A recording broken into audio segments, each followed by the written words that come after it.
जोहार बाबू जगजीवन राव जोहार చేతులు పైకి చేసేస్తూ అందరూ చెప్పాలి కొనసాగిగా ఆశయాలను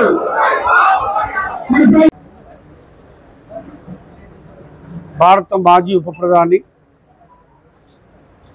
నిష్కలంక రాజకీయ నీతిజ్ఞుడు బాబు జగజీవన్ రామ్ గారి యొక్క 117వ జయంతి ఉత్సవాన్ని బోడుప్పల్ మున్సిపల్ కార్పొరేషన్ కాలనీ సంక్షేమ సంఘాల సమాఖ్య ఆధ్వర్యంలో మరి ఈరోజు నిర్వహించడం జరిగింది. ఈ సందర్భంగా ఆ మహనీయుడి యొక్క మరి స్ఫూర్తిని రాబోయే తరాలకు అందే విధంగా మనమందరం కూడా ప్రయత్నం చేయాలి. ఎందుకంటే వారు అతి చిన్న వయసులోనే ఈ కుల వ్యవస్థ కోరల నుండి బయటపడడానికి అనేకమైన మరి అతి పిన్న వయస్సు నుండే ఉద్యమాలు చేసినటువంటి వ్యక్తి, తిరుగుబాటు తత్వాన్ని ప్రశ్నించే తత్వాన్ని అలవరుచుకొని ఆ రోజు ఆ వ్యవస్థ మీద పోరాటం చేసినటువంటి వ్యక్తి. అట్లాంటి వ్యక్తి కుల వ్యవస్థతోటి పోరాటం చేస్తున్న క్రమంలో మహాత్మా గాంధీని కలవాలంటేనే చాలామందికి సమయం దొరకదు. ఆ సమయం సత్యాగ్రహం స్వతంత్ర సంగ్రామం జరుగుతున్నటువంటి కాలంలో ఆయన్ని కలవడం అనేది అసాధ్యం. కాబట్టి అట్లాంటి వ్యక్తిని ఆకర్షించే విధంగా బాబు జగజీవన్ రామ్ గారి ఉద్యమాలను మరి చూసి వారు స్వయంగా వారిని కలవాలనే ఆకాంక్షను వెలిబుచ్చి అప్పుడున్నటువంటి రాజేంద్ర ప్రసాద్ గారిని వారి దగ్గరికి పంపించి వారిని తన వద్ద పిలిపించుకొని కాంగ్రెస్ పార్టీలో పనిచేయమని వారు మరి ఆహ్వానించడం జరిగింది. అప్పటి నుంచి అనేక ఉద్యమాల్లో పాల్గొని వారు చాలా సంవత్సరాలు జైలు జీవితం గడిపినటువంటి వ్యక్తి బాబు జగజీవన్ రామ్. ఆ తర్వాత భారతదేశంలో స్వాతంత్రం వచ్చిన తర్వాత మొట్టమొదటి నెహ్రూ క్యాబినెట్లో కార్మిక శాఖ మంత్రిగా వారు పనిచేయటం జరిగింది. కార్మిక చట్టాలను పటిష్టవంతంగా అమలు చేసే విధంగా వారు పనిచేయటం జరిగింది. అదేవిధంగా వ్యవసాయ మరి ఉత్పత్తులు తగ్గినప్పుడు హరిత విప్లవం తీసుకురావడం కోసం ఓన్లీ బాబు జగజీవన్ రామ్ అయితేనే బాగుంటుందని చెప్పేసి ఆ రోజు నెహ్రూ గారు ఆలోచించి ఆయనను వ్యవసాయ శాఖ మంత్రిగా నియమించడం జరిగింది. అప్పుడు ఆయన విభిన్న కోణాలను కూడా ఆలోచించి అనేక వంగడాలను దిగుమతి చేసుకొని మరి ఆ రోజున్న గోడౌన్లలో అత్యధిక ధాన్యాన్ని పండించినటువంటి ఘన చరిత్ర కూడా వారి ఆధ్వర్యంలో జరిగింది. ఎప్పుడైతే పాకిస్తాన్తో యుద్ధము జరిగే క్రమంలో మరి రక్షణ శాఖ మంత్రిగా నియమించడం జరిగింది. ఇట్లా ఏ విజయాన్ని అయినా సునాయాసంగా మరి అతనికి ఉన్నటువంటి తెలివితేటలతోటి అప్పటికప్పుడు తీసుకునే నిర్ణయాలతోటి తీసుకునే గుణంతో సైన్యాన్ని ఏ విధంగా ముందుకు నడిపించాలని ఒక దిశానిర్దేశం చేసిన వ్యక్తిగా ఆ రోజు 1971లో పాకిస్తాన్తో యుద్ధంలో విజయం సాధించడంలో కీలక పాత్ర పోషించిన వ్యక్తి బాబు జగజీవన్ రామ్. అట్లాంటిది 1977లో జనతా పార్టీ గవర్నమెంట్లో ఆయన భారత ఉప ప్రధానిగా పనిచేశారు. కానీ ఆయన ప్రధానమంత్రి అయ్యే అవకాశాన్ని కూడా అప్పుడు ఉన్నటువంటి మరి పెద్దలు దాన్ని ఆయన కుల వ్యవస్థ కారణంగానే ఆయనను ప్రధానమంత్రిగా కూడా రాకుండా అడ్డుకోవడం అనేది జరిగడమని చాలా బాధాకరం. మనమందరము ఈరోజు ఆ మహనీయుల చరిత్రను మనం అందరం కూడా అర్థం చేసుకోవాలి. రాబోయే తరాలకు మన పిల్లలకు మనమందరం కూడా ఆ మహనీయుల చరిత్రలు పూలే కానీ, సావిత్రిబాయి పూలే కానీ, మహాత్మా పూలే కానీ, అంబేద్కర్ కానీ, మరి పెరియార్ రామస్వామి నాయకుడు కానీ, షాహు మహారాజు కానీ అనేక మంది చరిత్రలను మనం అందరం కూడా రాజా రామ్మోహన్ రాయ్ కానీ, కందుకూరి వీరేశలింగం పంతులు కానీ వీళ్ళందరూ కూడా ఈ సమాజం కోసం, ఈ సమాజం సుభిక్షంగా ఉండడం కోసం వారందరూ కూడా తమ జీవితాలనే పణంగా పెట్టినటువంటి వ్యక్తులు.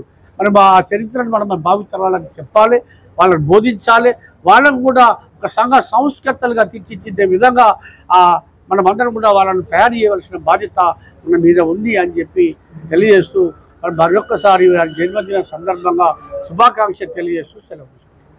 గారి జయంతి సందర్భంగా ఫెడరేషన్ ఆధ్వర్యంలో మనం ఘనంగా జరుపుకున్నాం. జగజీవన్ రామ్ గారు చిన్నప్పటి నుండి ఎంతో కష్టపడి పైకొచ్చిన మనిషి. అప్పుడు ఉన్న పరిస్థితుల్లో ఎవరైనా స్కూల్కి వెళ్ళి చదువుకోవాలంటేనే ఎంతో ఇబ్బంది పడ్డ రోజులు. అందులో దళితుల ఇంకా చాలా ఇబ్బందులు ఉండేవి.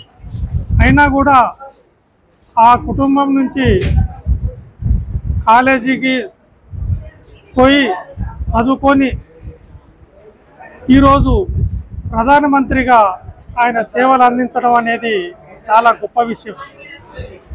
అప్పుడున్న పరిస్థితుల్లో ఎక్కువ ఏదైతే ధనవంతులు ఉన్నారో అప్పుడు ఆ టైంలో వాళ్ళు మాత్రమే వాళ్లకు రాజకీయంగా కానీ విద్యాల వ్యవస్థలో కానీ ఇంకా ఏదైనా రంగంలో వాళ్లకు అవకాశాలు ఉండేవి.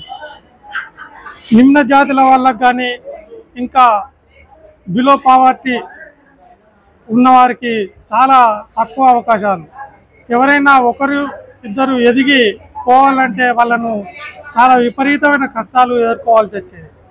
అటువంటి కష్టాల నుంచి ఓర్చుకొని ఒక పెద్ద లీడర్గా ఒక జాతి నాయకుడిగా ఎదిగి అతను కుల వ్యవస్థ మార్పు ఉండొద్దు అనే దాని మీద వాళ్ళు అప్పుడు పోరాటం చేసి కుల నిర్మూలన మీద వాళ్ళు ఎంతో కృషి చేసేళ్ళు. అలాగే మన భారత రాజ్యాంగం రాసిన అంబేద్కర్ గారు కూడా చెప్పిండ్రు ఒక సందర్భంలో, కుల పునాదుల మీద ఏ ఉద్యమాన్ని నిర్మించలేరు, ఏది చేయలేరు. కాబట్టి కుల పునాదులు చేసుకొని మీరు ఎప్పుడు ఉద్యమాలు కానీ ఏది చేయకండి, అది సమానత్వంతోనే ఏ ఉద్యమమైనా నడుస్తుంది అని చెప్పిండు. అలాగే కాంశీరామ్ గారు కూడా అదే విధంగా చేసిండ్రు. అట్లా చేస్తేనే ఈరోజు బీఎస్పీ అనేది మన ఉత్తరప్రదేశ్లో కొన్ని సంవత్సరాల పాటు రాజ్యాధికారంలో ఉండగలిగింది. అలా ఎందరో మహానుభావులు మన భారతదేశానికి సేవలు అందించి, అలాగే వారితో పాటు జగ్జీవన్ రామ్ గారు కూడా సేవలు అందించారు.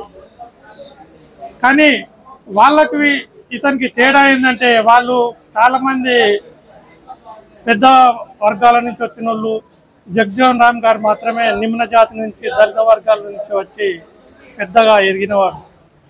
అయినా కూడా అన్నిటిని తట్టుకొని ఈరోజు మన ఒక వారసత్వాన్ని ఇచ్చిపోయిండ్రు. కానీ ఆ వారసత్వాన్ని మనం ఈరోజు నిలుపుకోలేకపోతున్నాం. ఈరోజు వాళ్ళు కులం వద్దు అంటే ఈరోజు కుల వ్యవస్థ విచ్చలవిడిగా పెరిగిపోతుంది. ఇలాంటి వ్యవస్థ ఎప్పుడు దేశానికి కానీ మనుషులకు కానీ కీడు కానీ మంచి జరగదని నేను నా మనస్ఫూర్తిగా చెప్తా ఉన్నా.